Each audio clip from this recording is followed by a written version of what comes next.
Halo teman-teman, balik lagi sama saya. Sebelum itu kita kenalan lagi dulu. Perkenalkan, nama saya Rini Andriani dari Akademi Farmasi Yana Susada Bangkalan. Dalam video kali ini saya akan membahas bab 10 tentang buku kewirausahaan farmasi untuk memenuhi tugas kewirausahaan dari dosen pembimbing saya.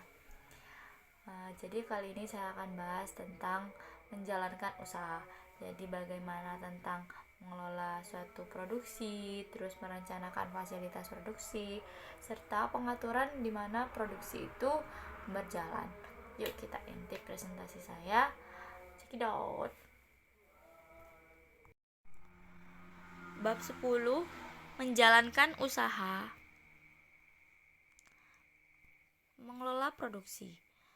Manajemen produksi adalah suatu proses secara berkesinambungan dengan efektif dalam menggunakan fungsi-fungsi manajemen untuk mengintegrasikan berbagai sumber daya secara efisien dalam rangka mencapai tujuan. Manajemen produksi merupakan kegiatan manajemen yang berhubungan dengan pembuatan barang dan jasa.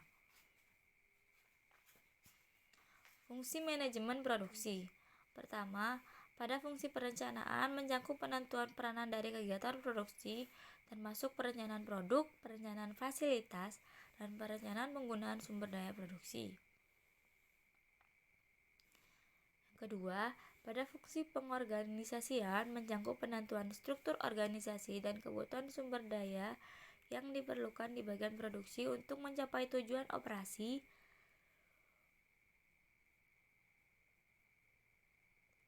serta mengatur wewenang dan tanggung jawab yang diperlukan dalam pelaksanaannya.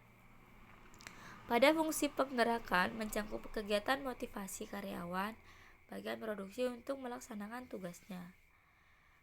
Pada fungsi kontrol mencakup kegiatan mengembangkan standar kualitas, standar waktu kerja, dan standar hasil kerja pada bagian produksi. Ukuran produktivitas kerja. Ukuran utama yang digunakan untuk mengukur kinerja dan manajemen operasi adalah produktivitas. Produktivitas sendiri merupakan ukuran bagaimana baiknya suatu sumber daya diatur dan dimanfaatkan untuk mencapai hasil yang diinginkan. Secara umum, produktivitas dapat dinyatakan sebagai berikut. Produktivitas keluaran biaya yang berisi biaya tenaga kerja plus biaya mesin plus material. Perencanaan fasilitas. Perencanaan fasilitas adalah menentukan bagaimana suatu aset perusahaan digunakan secara efektif dan efisien dalam menunjang kegiatan produksi tetap. Perencanaan fasilitas bertujuan: 1. Peningkatan pengadaan dan penyimpanan bahan baku. Kedua, menggunakan tenaga kerja, peralatan, ruang, dan energi secara efektif. Ketiga, meminimalkan investasi modal. Keempat, mempermudah pemeliharaan fasilitas. Kelima, meningkatkan keselamatan dan kepuasan kerja. Kegiatan-kegiatan dalam perencanaan fasilitas. Perencanaan fasilitas produksi meliputi kegiatan-kegiatan seperti di bawah. Pertama, menetapkan jenis barang yang akan diproduksi, menentukan produksi yang diperlukan, menentukan hubungan antar departemen, menentukan kebutuhan ruangan untuk semua bagian dalam produksi, menyusun rencana fasilitas, memelihara fasilitas. Jenis perencanaan fasilitas produksi. Pertama, perencanaan lokasi. Tujuan perencanaan lokasi adalah untuk menentukan tempat pabrik sebaik mungkin agar dapat berproduksi dengan lancar, dengan biaya operasi yang murah, serta memungkinkan perluasan di masa depan.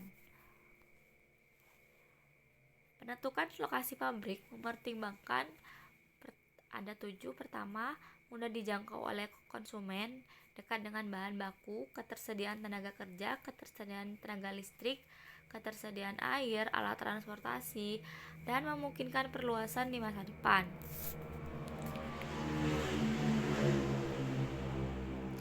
Perencanaan tata letak pabrik. Perencanaan tata letak merupakan perencanaan tata letak pabrik. Perencanaan tata letak merupakan salah satu tahap perencanaan fasilitas yang bertujuan untuk mengembangkan suatu sistem produksi yang efektif dan efisien, sehingga mampu mencapai kapasitas optimal dan biaya produksi paling ekonomis. Tujuan penyusunan tata letak adalah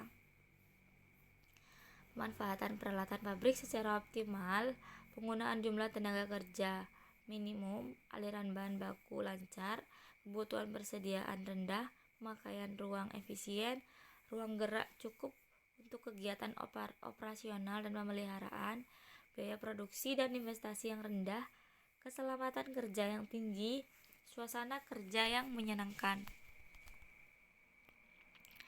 Pengaturan tata letak mesin produksi, tata letak proses. Penyusunan tata letak mesin di mana alat produksi atau yang jenis atau berfungsi sama ditempatkan pada bagian yang sama. Keuntungan model tata letak atau layout mesin adalah memanfaatkan mesin yang tinggi, kemungkinan penggunaan mesin multiguna sehingga cepat mengikuti perubahan produk, investasi yang rendah karena dapat mengurangi duplikasi mesin, sangat fleksibel dapat mengalokasikan personel. Ada juga kelemahannya yaitu pengawasan produksi sulit, waktu produksi per unit lebih lama, memerlukan skill yang tinggi, tidak dapat digunakan model ban berjalan. Tata letak produk. Tata letak produk adalah penyusunan tata letak didasarkan pada tahapan operasi yang sama sejak awal hingga akhir. Model tata letak cocok untuk perusahaan yang proses produksinya sudah distandarkan oleh dan produk massal dalam jumlah besar. Keuntungannya adalah aliran material yang simpel dan langsung, total waktu produksi lebih cepat, tidak memerlukan skill tenaga kerja tinggi, pengawasan proses produksi mudah, dapat digunakan mesin otomatis, dapat digunakan model ban berjalan.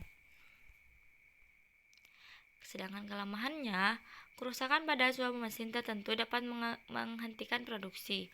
Perubahan desain produk akan mengubah tata letak di mesin, memerlukan investasi yang besar karena proses monoton mengakibatkan kebosanan pada personel.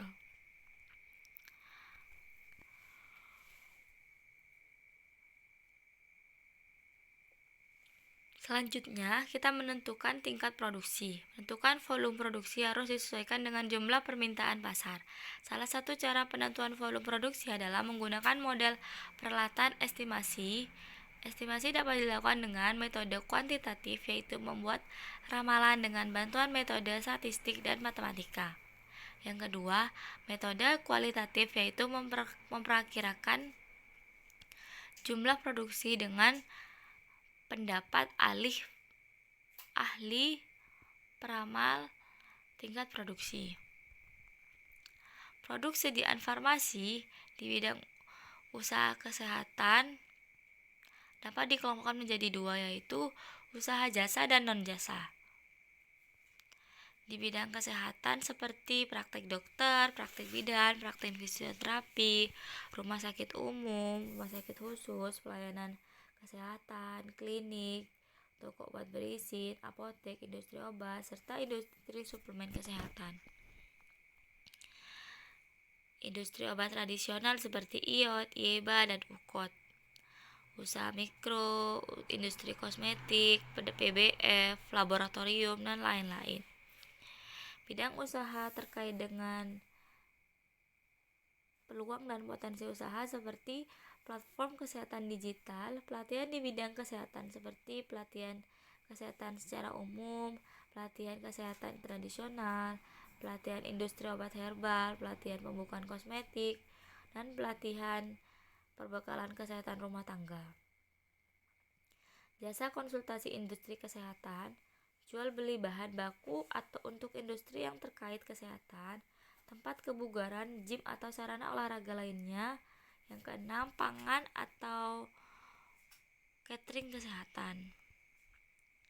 Proses produksi sediaan farmasi mengacu pada standar cara produksi yang berlaku. Sediaan obat yaitu CPOB. Kedua, sediaan obat tradisional yaitu CPOTB.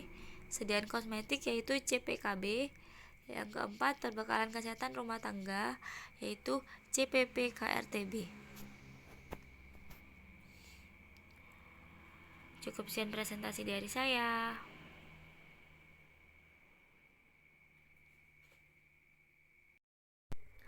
Gimana teman-teman? Teman-teman semua sudah paham belum tentang menjalankan usaha? Jadi bagaimana mengelola produksi dalam usaha, mengelola fasilitas produksi dalam usaha.